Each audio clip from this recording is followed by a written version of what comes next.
యేసు ఎందుకు ప్రాణం పెట్టాడో తెలుసా? నువ్వు ఈ సమాజం కోసం ప్రాణం పెట్టాలి అని. సిలువ నెక్కమని కాదు, మేకులు వేసుకోమని కాదు, నిన్ను తలకు ముళ్ళ కిరీటం పెట్టమని కాదు. నీ దేహానికి రక్తమైన ఈ ప్రాణాన్ని, ఈ కష్టాన్ని ఖర్చు చేయి దేవుని కోసం. ఇదిగో వెలుగుతున్న లైట్లో రక్తం ఉంది, వినబడుతున్న శబ్దంలో వేల రూపాయలతో కూడిన ఈ ఖర్చులో పిల్లల రక్తం ఉంది. అది ప్రాణం. వాళ్ళ కష్టార్జితాన్ని ఎందుకు ఈ సభల కోసం అర్పించారో తెలుసా? మీరు కూడా కానుకల రూపంలో ఈ సభల కోసం ఎందుకు ఇచ్చారో తెలుసా? ఎందుకో తెలుసా? మీ ప్రాణం, మీ కష్టం మీ సేవలో ఉండాలి, సేవకు సహకరించాలి, అనేక మంది రక్షణ పొందాలి. అదే కదా ప్రాణం పెట్టడం అంటే. పెడదామంటే ప్రాణాన్ని పెడదాం.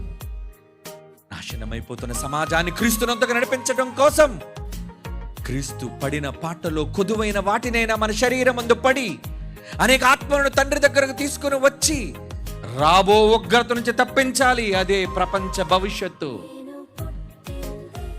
ఆ భవిష్యత్తు నిర్దేశించింది బైబిల్.